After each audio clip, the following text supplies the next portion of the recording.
Assalamualaikum warahmatullahi wabarakatuh dan selamat siang pemirsa TVRI Kalimantan Selatan. Pemirsa, berjumpa kembali kita dalam program Pemilu TVRI Kalimantan Selatan. Kita masih berada dalam tahapan menuju 27 November. Pilkada serentak termasuk di Kalimantan Selatan ada 1 gubernur, 2 kota dan 11 bupati. Dan hari ini yang kemudian menjadi ramai dalam percakapan soal pilkada adalah munculnya fenomena kota kosong yang kemudian oleh KPU sesuai dengan regulasi dilakukan perpanjangan, dan hari ini merupakan hari terakhir perpanjangan untuk 48 daerah yang memiliki calon tunggal. Dari 48 daerah itu ada 42 kabupaten, 5 kota dan 1 provinsi. Dari 42 kabupaten, 2 diantaranya ada di Kalimantan Selatan, ada di Kabupaten Tanah Bumbu dan Kabupaten Balangan. Bagaimana sesungguhnya kita melihat memaknai pilkada Kalimantan Selatan, bagaimana kemudian kaitan dengan fenomena kota kosong atau berhadapan dengan kota kosong, itu yang akan kita bahas dalam program pemilu kali ini. Sudah hadir narasumber kita, Rektor Universitas Islam Negeri UIN Antasari Banjarmasin, Bapak Profesor Mujibur Rahman. Assalamualaikum Pak Prof. Waalaikumsalam warahmatullahi wabarakatuh. Kabar baik hari ini? Alhamdulillah sehat walafiat. Sehat. Baik, terima kasih Pak Prof sudah hadir bergabung bersama kami pada kesempatan siang hari di tengah kesibukan. Dan pemirsa TVRI Kalimantan Selatan, seperti biasa kami juga membuka chat di live YouTube TVRI Kalimantan Selatan bagi Anda yang ingin memberikan pertanyaan, tanggapan ataupun komentar terkait dengan tema kita Pilkada Kota Kosong dan Cermin Retak Demokrasi, sebuah tanda tanya. Pak Prof, ini kan menjadi menarik kalau kita melihat Pilkada serentak. Ini pilkada pertama dalam rezim serentak setelah Pilpres 14 dan Pileg 14 Februari lalu, di mana kemudian ada 48 daerah yang kemungkinan akan berhadapan kota kosong jika masa perpanjangan hari ini sampai tanggal 4, kemudian misalnya tidak ada yang mendaftar. Pak Prof melihat pilkada kita seperti apa? Baik, terima kasih. Pertama saya kira kita harus mengapresiasi dulu bahwa secara formal politik elektoral kita selama masa reformasi relatif berjalan dengan baik, sesuai jadwal, orang datang ke TPS mencoblos, ada persaingan antara calon dan seterusnya yang kalau dibanding dengan negara-negara yang tidak demokratis, kita sudah bagus dalam masalah itu. Nah, di sisi lain memang kualitas demokrasi kita mengalami ada yang mengatakan kemunduran, ada yang mengatakan stagnasi, ya. Jadi ada buku itu judulnya Democracy in Indonesia From Stagnation to Regression. Jadi demokrasi di Indonesia dari stagnasi itu mengalami regresi, kemunduran, ya. Nah, kenapa ini bisa terjadi? Tentu kita bisa merujuk kepada hasil-hasil studi yang dilakukan oleh para ilmuwan, khususnya yang ahli di bidang politik atau antropologi politik, ya, yang melakukan riset di berbagai wilayah di Indonesia. Karena itu kita tidak bisa membaca pilkada Kalimantan Selatan tanpa melihat Indonesia secara keseluruhan, ya. Tentu saja ada kekhasan, ya, di daerah kita. Nah, karena itu kalau kita melihat yang sederhana saja, siapapun saya kira bisa merasakan itu. Orang awam, orang biasa seperti kita tidak perlu menjadi ahli di bidang ilmu politik, ya, bahwa salah satu yang sangat terasa adalah semakin jauh dari masa reformasi 98, ya, kesini semakin dominan itu pentingnya kekuatan uang dalam politik. Nah, ini yang membuat demokrasi kita itu menjadi kurang berkualitas, ya. Seperti ada semacam keretakan kalau bahasa Anda gunakan itu. Nah, ini misalnya pada tahun 2019 kalau tidak salah, Edward Aspinall itu menyebutnya dengan istilah dalam bukunya itu demokrasi for sale. Demokrasi diobral, dijual. Ya kan? Nah, jadi Istilah lainnya itu disebut dengan dijual tunai, Pak. Dijual tunai, cash, gitu kan? Karena dijual tunai, maka nanti ya tidak ada yang dibayar lagi, sudah dibayar semua. Selesai. Gitu loh. Nah, ini kan mengakibatkan demokrasi kita itu high cost, ya, biaya tinggi. Karena biaya tinggi, maka kemudian orang-orang yang mau masuk ke gelanggang pertandingan itu semakin membutuhkan dana yang besar, ya. Tidak cukup hanya modal kompetensi, katakanlah begitu, ya. Bahkan uang lebih penting daripada kompetensi, kemampuan dan keahlian. Nah, mulai dari misalnya mendapatkan dukungan partai, ya. Ya walaupun mungkin dibilang gratis, tapi bisik-bisik katanya itu ada mahar, gitu kan, kita dengar, ya. Sampai nanti bagaimana misalnya proses pemilu, ada kampanye, mobilisasi massa dengan segala macam itu tentu sangat besar biayanya. Jadi tidak murah itu, Bro, ya? Tidak murah, itu semua kita sudah tahu. Nah, sekarang terkait dengan partai politik, ya. Nah, kalau misalnya kita mau jujur, demokrasi itu kan katanya dari rakyat, oleh rakyat, untuk rakyat. Maka sebelum kita menyalahkan elit, saya setuju elit itu salah, ya. Ya. Ini dosa kolektif, Pak. Bersama. Dosa bersama, Pak.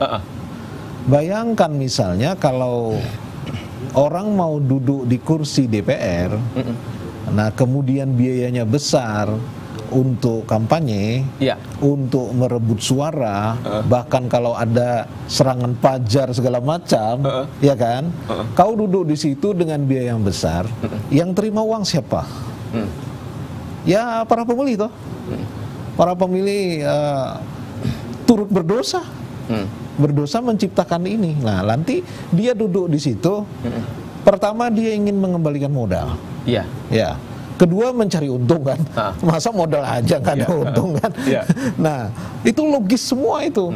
Terus kalau partai mau mendukung si A mau jadi, itu kan pasti ada transaksi-transaksi. Kalau logikanya adalah seperti itu.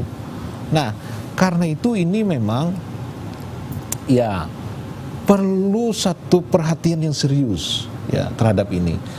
Secara makro kita mungkin bisa belajar pada satu, sejarah bangsa kita sendiri. Yang kedua, kita bisa melihat pada kerangka political economy, jadi ekonomi politik yang berlaku di Indonesia. Saya kira dua hal itu yang mungkin perlu kita eksplorasi lebih jauh. Prof, pilkada, pemilu berbiaya mahal yang itu kemudian kan akan berkonsekuensi terhadap bagaimana ketika orang itu terpilih. Betul. Entah dia anggota legislatif kah, entah dia kepala daerah kah. Beberapa hari lalu misalnya KPK ketika melakukan sosialisasi di Kalimantan Selatan soal rencana pembentukan 3 kabupaten di Kalsel sebagai percontohan anti korupsi. Salah satu yang menjadi sorotan kan soal biaya politik yang mahal tadi, Pak Prof. Betul. Bagaimana mungkin orang misalnya gaji plus tunjangan kepala daerah, bupati taruhlah hanya mendapatkan 50 juta per bulan. Dalam satu periode 5 tahun kan hanya sekitar 3 miliar, Pak Prof. Tapi biaya yang dikeluarkan begitu besar. Nah, tapi kan bagaimana kemudian narasi ini bisa kita jelaskan kepada publik dalam konteks pendidikan politik, betapa bahayanya politik uang itu, Pak Prof. Iya. Jadi ada beberapa hal. Jadi yang pertama dulu, ya, kita menurut Jeffrey Winters yang meneliti tentang politik Indonesia, tentang korupsi, tentang oligarki, kita lemah dalam penegakan hukum. Bahkan sebagian hukum undang-undang kita itu memberi peluang yang besar. Masih kalau besar kecil pokoknya peluangnya itu bisa dimainkan, gitu, ya. Untuk masuknya politik uang, gitu, ya. Untuk masuknya permainan-permainan kotor di dalam pemilu ini. Di sisi lain, undang-undang yang bagus sekalipun, ya, ada undang-undang juga yang bagus peraturannya. Nah, penegakan hukumnya yang lemah. Nah, jadi ada problem di situ. Ada problem di situ. Misal nih, kan, pilkada sekarang, menurut undang-undang orang yang menyogok yang memberi dan yang menerima sama-sama bisa dipidana. Iya. Nah, itu kan keren tuh, keren kan? Tapi saya nggak tahu apa pernah ada kejadian orang yang menyogok dan yang disogok ini betul-betul terpidana. Saya nggak tahu, mungkin ada ya. Tapi sepanjang yang kita tahu rasa-rasanya belum pernah kita dengar itu kan, Pak Prof. Nah, ini kan pertanyaan besar buat kita bahwa ada masalah dalam penegakan hukum. Artinya harusnya kalau kita bicara regulasi, hukum, aturan, dia sudah memagari itu sesungguhnya. Iya, paling tidak ada pagarnya. Nanti apa di dalamnya itu katanya sih masih ya, nah itu satu ya, satu masalah. Yang kedua, ini adalah masalah kesadaran politik masyarakat kita yang memang menurut saya perlu pembelajaran juga, ya, terutama ya karena harus diakui ya, rata-rata pendidikan masyarakat kita masih SMP ya, 7,9 tahun, jadi belum tuntas SMP. Belum tuntas SMP. Nah, itu saya kira satu masalah juga. Yang ini, yang kedua, apakah pembelajaran di sekolah misalnya kewarganegaraan, ya kan, pendidikan moral Pancasila dan sebagainya itu, apakah sekedar menghafal formalitas atau betul-betul memahami apa arti berdemokrasi itu? Apakah anak-anak itu paham gitu loh? Atau ini cerita teman saya ya. Ada teman saya, orang luar negeri nih, saya tidak mau sebut nama. Dia melakukan penelitian tentang citizenship, kewarganegaraan. Nah, ketika dia berbicara tentang konsep kewarganegaraan, begini, para siswa tidak bergairah, mengantuk gitu kan. Tidak banyak respon. Tidak menarik. Iya. Teman saya ini sebenarnya melakukan penelitian di sebuah SMA. Lalu dia putar otak, ini gimana caranya? Lalu dia bilang, saudara-saudara, bagaimana kalau kita diskusi kewarganegaraan, temanya adalah korupsi. Itu satu kelas nggak ada yang tidur, Pak. Diskusi semua. Temanya korupsi. Kan ada hubungannya dengan kewarganegaraan. Seperti Bapak bilang tadi, kalau orang modalnya besar, lagi mana nggak korupsi, Pak? Nah, itu kan contoh bagaimana pembelajaran kemudian membuat kesadaran yang besar bagi masyarakat bahwa ini bukan suatu yang main-main, memilih pemimpin ini. Nah, jadi di situ saya kira penting ya. Yang ketiga, mau tidak mau memang dalam masyarakat yang masih memiliki kesenjangan yang besar seperti Indonesia, kesenjangan antara orang yang super kaya dengan yang biasa tuh, waduh, masih sangat jauh. Bainas sama iwas sumur kata orang UIN itu kan, antara langit dan sumur. Kalau bukan bumi aja sumur gitu. Semakin dalam. Itu maka mau tidak mau, pertama middle class, yang kedua tentu upper class. Jadi kelas menengah ya, yang jumlahnya memang tidak besar, tetapi sangat penting dalam kesehatan demokrasi. Orang-orang terpelajar, para ulama, cendekiawan, ya, para profesional seperti Anda, jurnalis, ini orang-orang yang harus semakin menggaungkan pentingnya demokrasi yang sehat, pemilu yang jujur, yang adil. Itu harus dominan wacana itu dalam masyarakat. Jadi istilahnya itu ada dominan discourse. Ya, saya misalnya bisa mempertanyakan kepada kita, apa wacana yang digemari publik saat ini? Kalau kita banding umpamanya, seorang tokoh yang jujur dan sukses, atau seorang yang nggak penting jujur atau enggak, tetapi dia kaya raya, mana yang lebih penting di pandangan publik gitu loh? Iya, betul. Jangan-jangan yang kedua, orang yang penting melihat, glamor, mobilnya mewah, hartanya banyak. Bukan orang, itu jujur, sederhana, membela orang kecil. Jarang kan? Iya. Nah, ini wacana yang menciptakan adalah middle class, kalangan terpelajar. Nah, masalahnya masalahnya saya kan pernah juga didatangi KPK untuk membantu penyadaran ini. Itu Pak Nurul Gufron ya, komisioner, beliau datang ke UIN dan beliau waktu itu mengatakan, ini kalau kita lihat daftar koruptor ini katanya hampir semuanya nih alumni perguruan tinggi. Artinya kan kelas menengah, Pak. Kelas menengah. Kelas terpelajar tadi. Nah, ini gimana ini perguruan tinggi mendidik orang? Ya ini bahaya nih Pak Rektor, dia bilang kan sama saya kan. Nah, iya betul.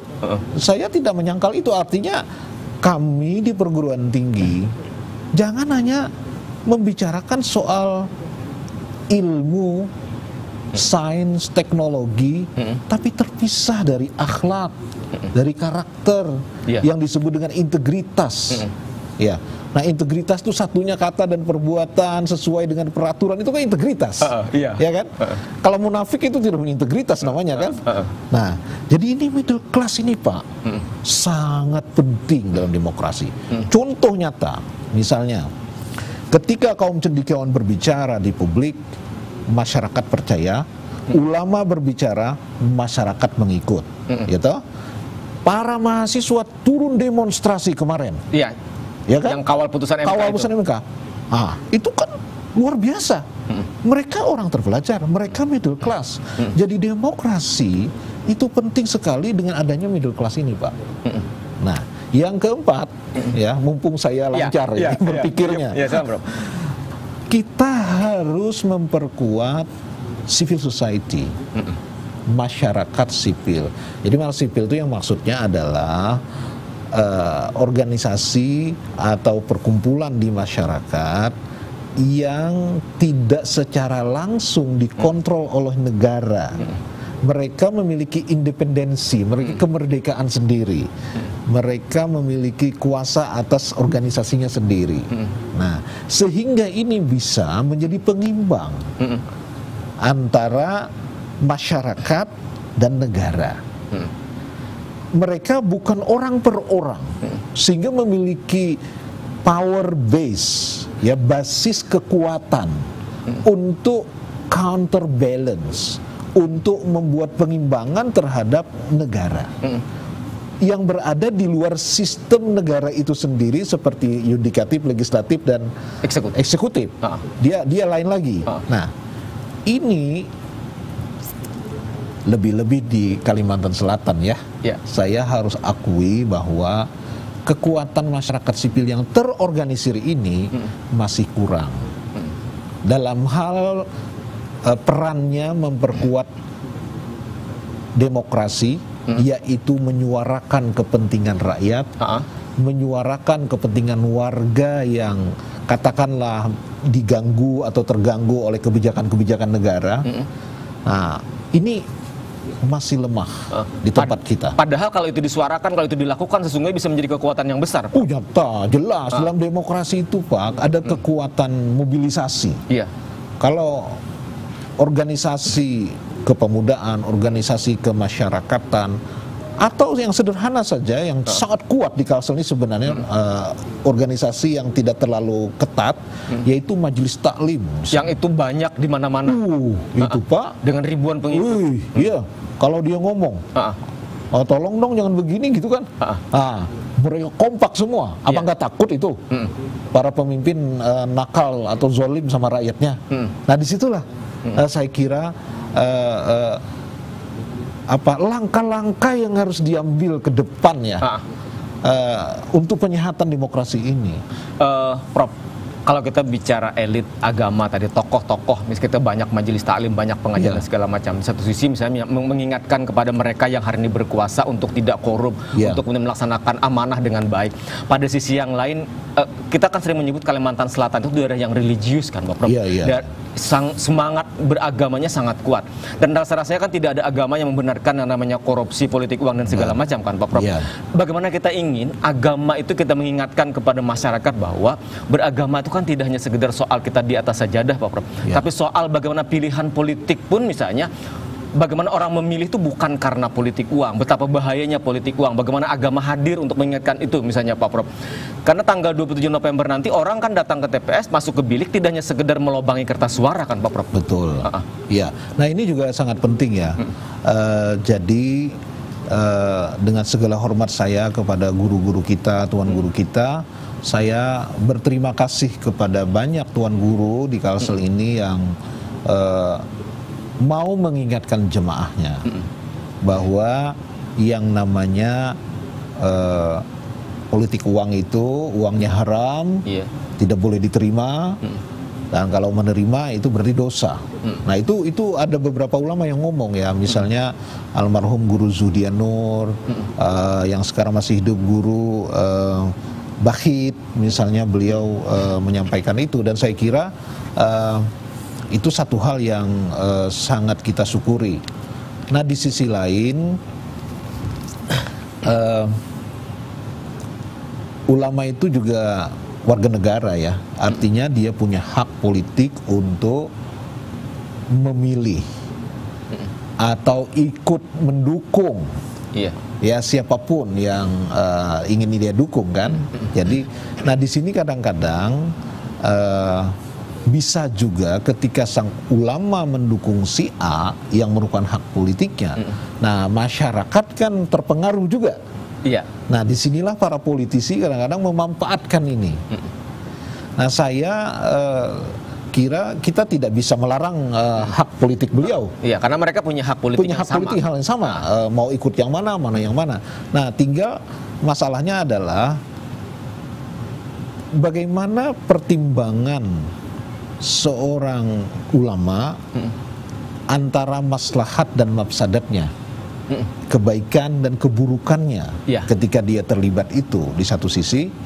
Di sisi lain bagaimana umat memiliki kedewasaan. Nah ini juga di sisi lain itu artinya dalam hal pilihan politik itu tidak harus sama atau berbeda antara sang ulama dengan bawahannya, dengan murid-muridnya, ya.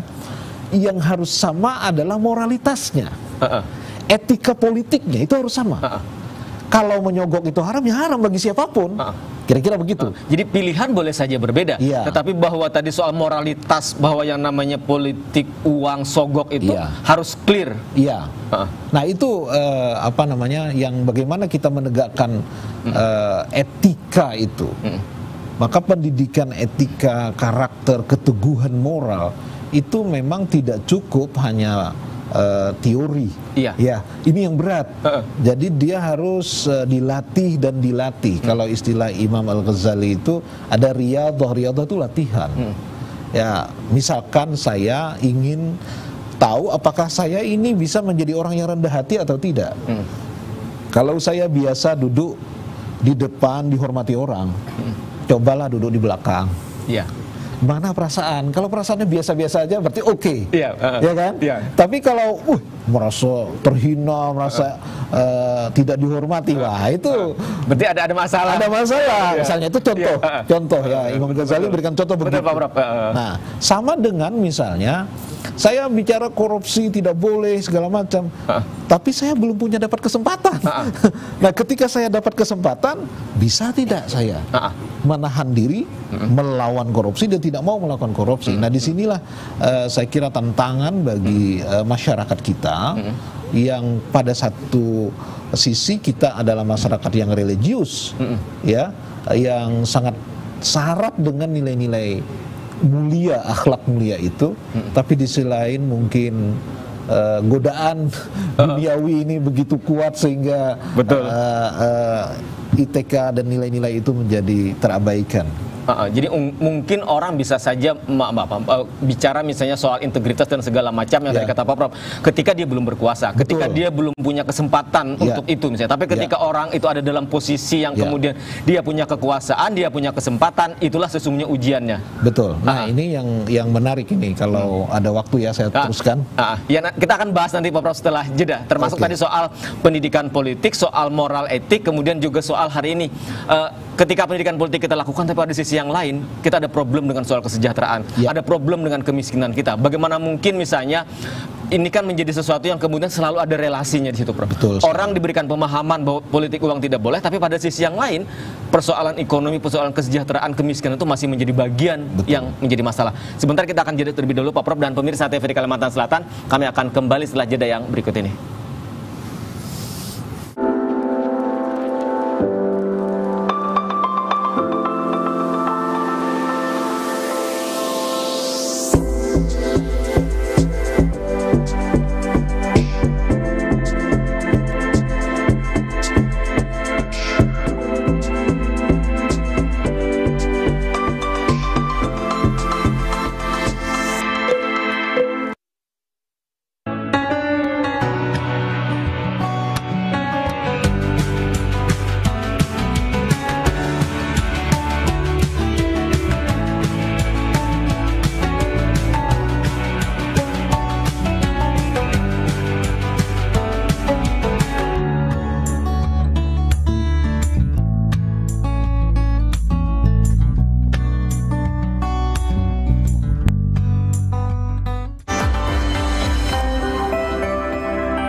Tahapan jadwal Pilkada tahun 2024 berdasarkan Peraturan KPU Nomor 2 Tahun 2024. Pemenuhan persyaratan dukungan pasangan calon perseorangan 5 Mei hingga 19 Agustus 2024. Pengumuman pendaftaran pasangan calon 24 Agustus hingga 26 Agustus 2024.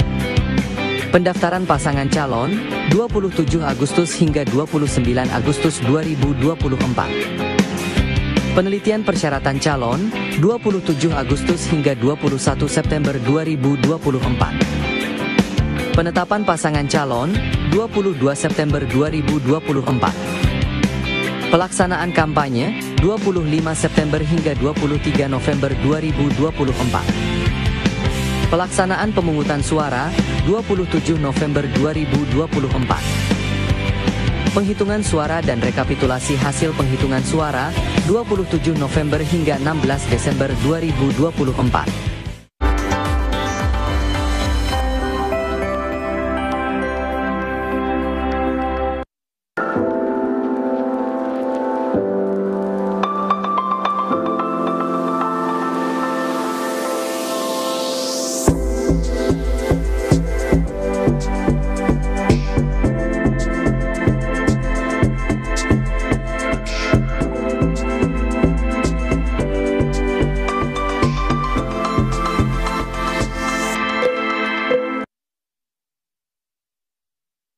Baik pemirsa TVRI Kalimantan Selatan, masih kita dalam program pemilu dan masih bersama dengan Rektor UIN Antasari Banjarmasin, Bapak Profesor Dr. Mujibur Rahman. Pak Prof, kita kembali soal tadi ada pendidikan politik, ada soal moral etik bahwa yang namanya politik uang itu tidak pernah bisa dibenarkan dengan alasan apapun.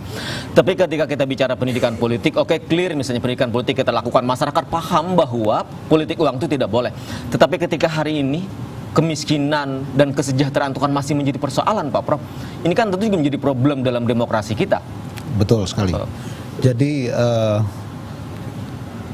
menurut penelitian Jeffrey Winters ya tentang oligarchy and democracy in Indonesia, sudah 2013 silam itu artikel di jurnal Cornell University di sana, namanya Jurnal Indonesia.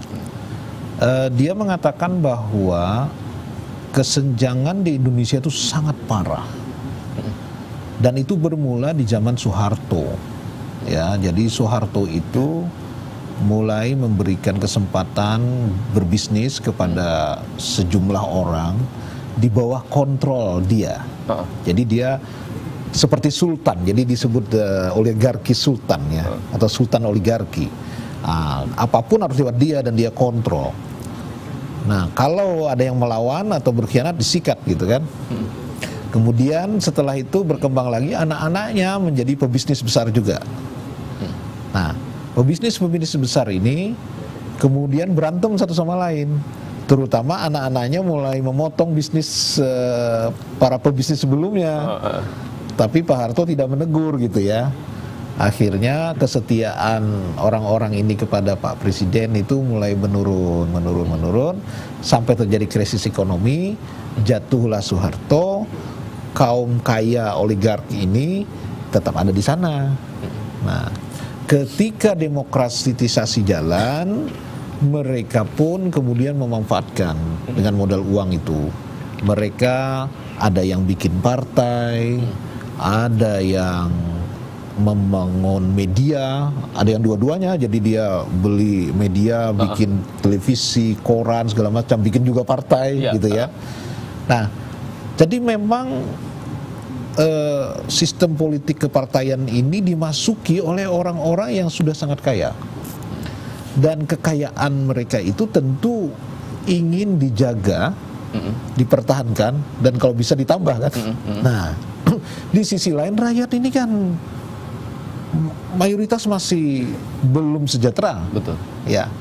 Nah, karena itu ketika terjadi kesenjangan yang sangat jauh itu memang berat untuk menjaga agar orang berpegang teguh ya pada nilai moral.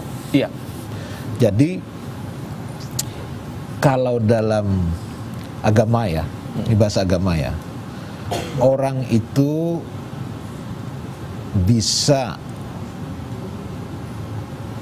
tegar itu pertama kalau dia sudah terpenuhi segala kebutuhannya, ya kan? Lalu dia independen. Jadi selesai dengan urusannya. Selesai dengan urusan dirinya sendiri. Itu yang umum, itu wajar. Yang wajar ini saja sulit. Yang lebih tinggi, ada yang lebih tinggi memang. Nah, tapi itu kan moralitas yang sangat tinggi, ya. Dia sederhana atau miskin secara sukarela, Pak. Jadi saya mau menderita secara sukarela demi mempertahankan nilai-nilai moral.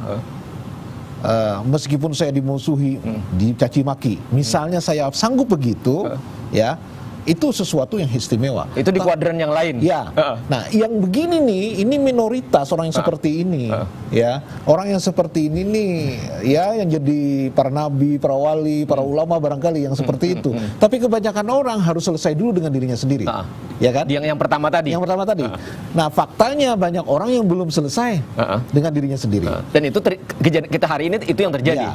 Nah, tambahan lagi masalahnya, masalahnya adalah sekarang kehidupan masyarakat kita semakin materialistik, ya.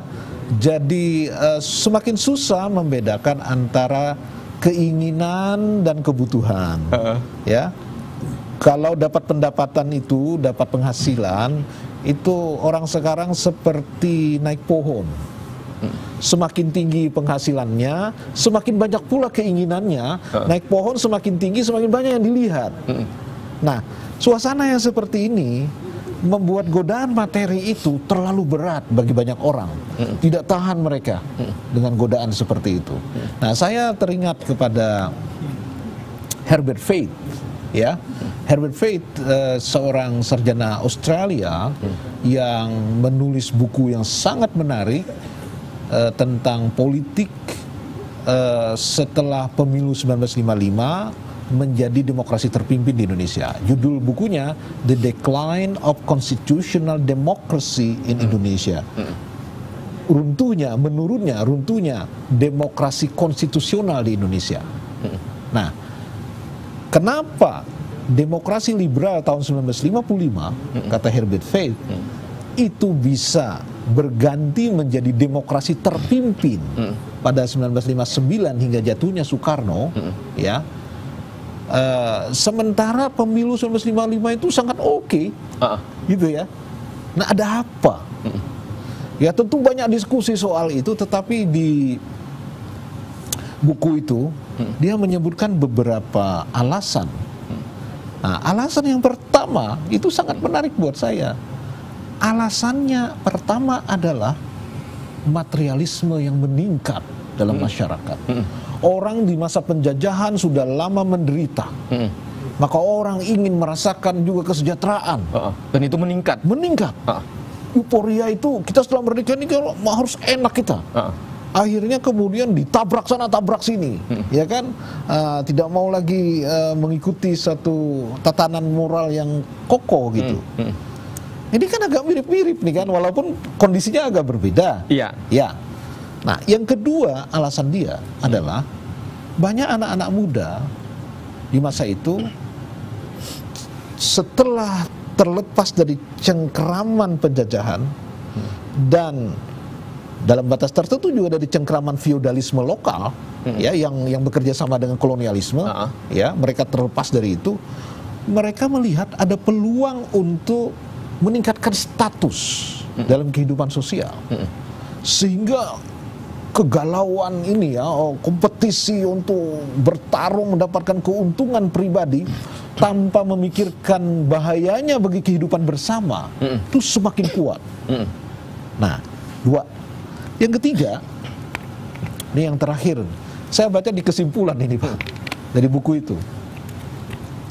Dia mengatakan bahwa ada semacam disorientasi di kalangan generasi muda. Disorientasi yang dimaksud adalah seperti kehilangan pegangan. Ini gimana, sementara kehidupan semakin galau. Ya, maka dalam situasi seperti itu muncul sosok pemimpin seperti Bung Karno, ya, yang sangat karismatik, yang dikagumi oleh banyak orang. Nah, banyak anak-anak muda pun kemudian merasa, oh inilah yang menjadi pegangan kita. Jadi dalam galau itu kan orang perlu pegangan, mencari sosok. Iya. Ya. Nah sekarang ini ya, saya kira kegalauan hal seperti itu juga kita temukan, apalagi kita hidup pada era medsos, ya. Macam-macam lah informasi yang didapat anak-anak kita, kemudian kepercayaan publik terhadap tokoh-tokoh tertentu yang berintegritas kadang-kadang runtuh dan sebagainya. Ini bisa-bisa juga membuka peluang kepada seorang diktator, Bu. Iya, kalau orang misalnya kemudian menemukan ada sosok yang dianggap, oh inilah yang bisa kita pegang, ya kan? Nah, mudah-mudahan tidak begitu. Ya, mudah-mudahan tidak begitu. Tapi kemungkinan itu bisa saja ada. Bisa saja ada. Pak Prof, artinya kemudian dengan situasi yang ada hari ini, kita akan memasuki Pilkada 27 November. Ya. Maka kemudian untuk menuju bagaimana kemudian demokrasi kita menjadi demokrasi yang substansial, yang tadi kata Pak Prof, tidak hanya demokrasi prosedural, orang yang penting datang ke TPS menggunakan hak suara selesai. Tetapi bagaimana kita ingin demokrasi substansial itu kan orang datang karena sebuah pemahaman, orang memilih karena basisnya kira-kira gagasan siapa yang dia pilih misalnya. Maka masih ada ikhtiar panjang yang harus kita lakukan untuk itu kan Pak Prof? Iya, betul sekali. Nah, saya karena dari sudut pandang agama, menurut saya untuk masyarakat Kalsel penting, ya. Ini berulang kali saya sampaikan. Kita ini masyarakat Muslim Indonesia itu berpegang kepada akidah Ahlus Sunnah wal Jamaah. Dalam ajaran akidah Ahlus Sunnah wal Jamaah, kita diwajibkan melakukan ikhtiar, usaha dan ikhtiar. Ikhtiar artinya memilih, usaha artinya bagaimana memperjuangkan pilihan yang benar itu agar bisa terwujud. Tidak boleh pasrah, yang disebut Jabariyah. Oh, karena semua orang menerima sogokan money politik, ya kenapa kita tidak? Oh, karena orang melakukan money politik, ya saya harus melakukan juga. Artinya kita tidak ingin berubah. Artinya kita pasrah mengikuti arus yang besar yang terjadi di masyarakat kita, sementara itu perlahan-lahan menghancurkan kita. Coba Bapak bayangkan saja, kalau tahun ini umpama nih, ya, dalam pemilu kemarin orang dikasih amplop 100.000, atau kemudian lagi pemilu berikutnya naik jadi 200.000, 300.000, tuh sampai kapan berhenti tuh? Sampai nggak tahu kita. Nanti pada akhirnya ya bergulung itu, berputar, ya kan? Semakin besar biayanya, semakin tinggi korupsinya tuh. Nah, ini gimana memutus ini? Memutus ini dengan ikhtiar, dengan usaha, pilihan moral yang wajib kita lakukan. Itu yang pertama. Yang kedua, saya setuju dengan istilah percontohan model. Iya. Ya, suatu hari saya pernah berdiskusi dengan teman-teman KPU dan Bawaslu beberapa tahun silam, saya sudah lupa tahun berapa. Waktu itu seorang peserta mengatakan kepada saya, apa yang dikatakan Pak Mujib supaya kita bebas dari money politik itu Pak omong kosong. Orang tidak akan pergi ke TPS kalau tidak dapat apa-apa. Lebih penting pergi ke sawah, kata dia. Artinya tidak menggunakan hak pilih. Iya, itu dia bilang begitu. Jadi saya bilang kayak tadi, apa kita pasrah saja? Harusnya kan kita tidak pasrah. Harusnya kan kita berusaha melawan itu. Satu. Yang kedua, pertanyaan saya, seandainya nih kita memilih seorang pemimpin, sekali aja untuk satu kabupaten atau dua, di mana lah ya, kita bisa mendapatkan pemimpin tanpa banyak mengeluarkan uang, ya kan? Tapi betul-betul dipilih. Lalu setelah terpilih dia bisa melayani masyarakat dengan baik, ya. Kira-kira kalau pemilu berikutnya orang datang nggak ke TPS memilih dia, meskipun tidak dikasih uang? Menurut saya orang bakal datang. Waktu itu ada seorang tokoh, saya tidak ingin menyebut lagi sekarang. Dia itu di satu kota ya, berhasil melakukan politik yang bersih, ya, dan melayani masyarakat. Periode berikutnya itu tidak bisa dilawan, meskipun dengan uang. Nah, kita berharap semakin banyak kabupaten yang seperti itu. Jadi ada model yang bisa dilihat masyarakat. Iya. Dan menurut saya itu mulainya dari tingkat 2 yang paling mungkin, dari bawah gitu. Ya, nanti semakin ke atas semakin bagus. Prof, artinya dalam konteks itu kemudian bagaimana membangun kesadaran kolektif tentang bahaya politik uang, bahwa politik uang harus kita akhiri, karena kalau tidak, yang tadi kata Pak Prof, periode ini 200.000, periode depan di 500.000, tidak akan terus menjadi lingkaran besar. Maka kemudian kesadaran kolektif tentang bahaya politik uang harus kita terus bangun, kesadaran itu. Kemudian pada sisi yang lain, kita butuh ada contoh yang bisa dilihat masyarakat. Karena kalau tidak akan mudah selesai. Benar sekali. Jadi contoh itu harus ada. Dan disinilah tantangan bagi kaum elit, ya, elit politik terutama. Kalau kita ini kan bukan elit politik, ya kan. Nah, elit politik ada tidak di antara mereka ini yang kita sangat banggakan, hormati itu, yang berani menempuh jalan sunyi itu. Ya, mencoba jalan yang tidak diambil oleh orang lain, ya kan. Ya, kalah sekali, 2 kali, siapa tahu suatu hari memang bisa berhasil menjadi contoh, menjadi model, yang lain-lain itu akan bisa termotivasi, Pak. Termotivasi. Nah, tapi kalau semuanya ikut saja yang penting menang, sih logika politik yang penting menang. Tapi dalam jangka panjang tadi saya katakan, berbahaya sekali bagi bangsa kita. Bangkrut negara ini. Kalau terus-menerus korupsi berputar-putar, waduh, ini negara besar, Pak. 200 berapa sekarang? 250 juta atau berapa penduduk bangsa kita ini, dari belasan ribu pulau, ya kan? Ini tidak mudah kalau terjadi chaos, kekacauan akibat kesenjangan, kemiskinan, ketidakpercayaan kepada lembaga negara, ya, karena korupsi tadi semua lagi ini ke korupsi itu kan, publik tidak akan percaya lagi, dan orang tidak percaya satu sama lain. Aduh, Masya Allah, itu sangat berbahaya. Sekarang mungkin masih belum terasa, tapi lama-lama itu akan semakin semeraut. Kanker itu, kanker. Nah, makanya kalau dalam bahasa agama itu yang jangka panjang lebih penting daripada yang jangka pendek. Jangka panjang di dunia, apalagi yang di akhirat kan, itu kan lebih panjang lagi tuh. Nah, jadi gimana kita itu bisa melihat yang jangka panjang, terutama middle class. Ini yang middle class ini bahasa Banjarnya mahuluakan. Nah, ini gimana itu? Jadi ini tanggung jawab middle class ini besar di situ. Kaum terpelajar, mereka white collar workers, para pekerja apa namanya kerah putih ya. Ini yang penting menurut saya. Ya, Pak Prof, ini lagi-lagi soal politik uang. Kemudian tadi publik itu kan berharap bagaimana pemerintah itu bisa berjalan dengan baik, pemimpin itu bisa melaksanakan amanah dengan baik. Tapi bagaimana kemudian membangun kesadaran masyarakat bahwa bagaimana kita bisa berharap pemimpin bisa bekerja dengan baik kalau kemudian mereka untuk terpilih menjadi pemimpin yang tadi kata Pak Rob, mereka harus mengeluarkan biaya yang mahal. Nah ini lagi-lagi kan menjadi bagian dari bagaimana kita harus sampaikan itu kepada publik untuk mengingatkan soal hati-hati dalam memilih. Iya. Nah, yang kedua tadi Anda sudah sebutkan ya untuk memberantas kemiskinan ya. Nah, ini kan perkara yang tidak mudah juga. Iya. Jadi kalau misalnya kita bisa mengangkat kesejahteraan masyarakat, maka orang semakin mampu berpikir jangka panjang, Pak. Kalau perut lapar, bagaimana memikirkan tahun depan, hari ini aja belum tentu hidup gitu kan. Nah itu masalahnya.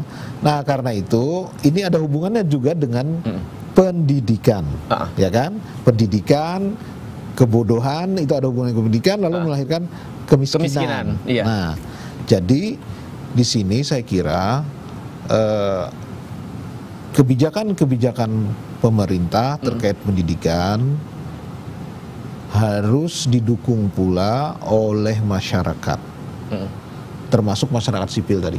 Bukan sekedar hanya memberi kesempatan orang mendapatkan pendidikan, tapi apa yang kita berikan dalam pendidikan itu juga sangat penting. Ini kan ada kecenderungan, Pak, mohon maaf ini kalau salah saya menilai ya, ada kecenderungan belakangan yang penting mudah. Pendidikannya mudah, kalau kuliah di tempat sana itu berat sekali. Nanti ya, ijazahnya sama saja bisa mendaftar CPNS. Artinya orientasi orang yang penting dapat ijazah bisa bekerja. Itu tidak bagaimana saya ini dididik. Dididik itu kan bisa dimarahi, bisa dipaksa bangun pagi, bisa dipaksa bangun tengah malam. Itu pendidikan, itu karakter. Karakter soal moral yang tadi kata Pak Prof. Maka kenapa banyak korupsi itu adalah koruptor itu mereka-mereka yang tadi lahir dari perguruan tinggi. Iya, jadi salah satu ciri manusia Indonesia itu kata Mukhtar Lubis kan, Mukhtar Lubis itu adalah tidak teguh pendirian.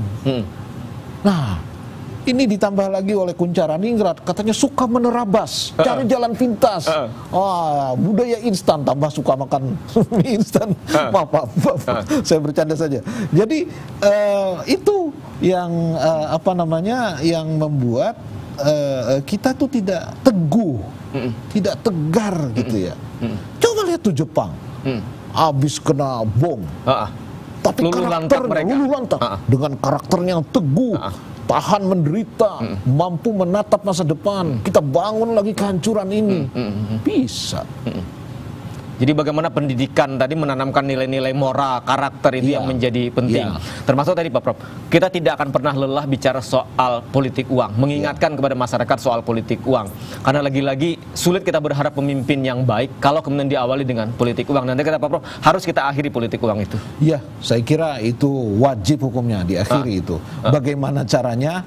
Caranya mulailah dari diri kita sendiri, keluarga kita, ya, teman-teman kita, semua ajak teman-teman, ayo udah kita lawan itu politik uang. Nah kalau itu kita sama-sama, maka mau nggak mau pasti kalah. Seperti tentara Belanda datang ke sini mau menjajah lagi, orang nggak ada mau yang melayani. Orang masuk ke kantor nggak ada yang mau kantor, mogok semua. Kalah, Pak. Jadi bagaimana kesadaran kolektif itu yang harus kita bangun. Kalau tidak maka tidak akan pernah bisa selesai. Jadi sekali. Pak Prof, terakhir 27 November akan menjadi sebuah pertaruhan. Bagaimana 27 November, apakah kita memilih karena basisnya tadi karena politik uang atau karena gagasan? Apakah kita ingin demokrasi kita hanya demokrasi yang prosedural saja ataukah demokrasi yang substansial? Lagi-lagi ada pada kita di bilik tanggal 27 November nanti. Baik, terima kasih Pak Prof atas waktunya dan mudah-mudahan menjadi bagian untuk bagaimana kita mengingatkan kepada masyarakat pentingnya memilih pemimpin di 27 November. Satu hal saya ingin mengingatkan mengingatkan bahwa demokrasi itu tujuannya, demokrasi politik tujuannya adalah demokrasi sosial. Jadi prosedural tadi, demokrasi dalam berpolitik tujuannya adalah membangun kesejahteraan yang adil dan makmur bagi masyarakat. Betul. Itu tujuannya, jangan hanya tujuannya hanya sekedar memilih pemimpin, bukan. Itu yang perlu disadari. Jadi itu hasil akan kita dapatkan setelah tanggal 27 November nanti. Oke, baik, terima kasih Pak Prof atas waktunya dan pemirsa TVRI Kalimantan Selatan. Demikian tuntas sudah kebersamaan kita dalam program Pemilu TVRI Kalimantan Selatan. Sekali lagi, kita tidak pernah lelah bicara soal dan mengingatkan tentang bahaya politik uang. Maka lagi-lagi kita datang ke TPS tanggal 27 November untuk menggunakan hak suara kita, tidak sekedar melobangi kertas suara, tetapi bagaimana kemudian sebuah kesadaran betul untuk memilih siapa yang akan kita pilih. Terima kasih, selamat sore dan assalamualaikum warahmatullahi wabarakatuh. Waalaikumsalam warahmatullahi wabarakatuh.